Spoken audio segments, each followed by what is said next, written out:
દા ખુમાન કેવા જોગીદાસ ખુમાનનો બાપ કેવો સાહેબ.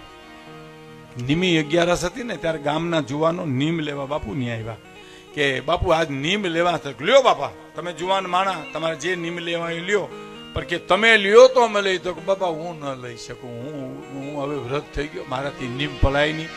જુવાનો જીદે ચડ્યા સાહેબ. હાદા ખુમાને કીધું બાપુ તમે લ્યો પછી તમારે નામ લેવા છે તો પણ બાપા મારાથી લેવાય નહીં લઉં તો પલાય નહીં નહીં તમારે લેવું પડશે પછી અમે લઈશું.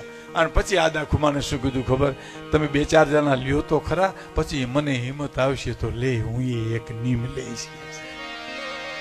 એક જુવાન ઉભા થયો 4.5 મહિના હું કીડિયારું પૂરીશ. બીજો જુવાન ઉભો થયો 4.5 મહિના ગાયુંને નીર નાખી. ત્રીજો જુવાન ઉભો થયો 4.5 મહિના હું કીડિયારું પૂરીશ કૂતરાને રોટલા નાખીશ. અને પછી આદો ખુમાન ઉભા થયા છે. હુરજ નારાયણ સામે હાથ જોડીને આદો ખુમાન કે હે હુરજ તું તો મારો બાપ કેવા ઈષ્ટદેવ કેવા તારે સામે એક નીમ લઉં છું મારું પાળજે હો બાપ.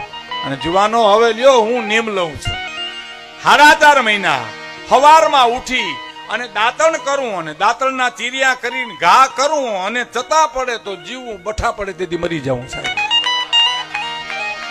અને ઈ હાદા ખુમાન જોગીદાસ ખુમાનનો બાપ 4.5 મહિના સુધી એના દાંતણના ચીરિયા ચતા જ પીડાતા. હાદા ખુમાન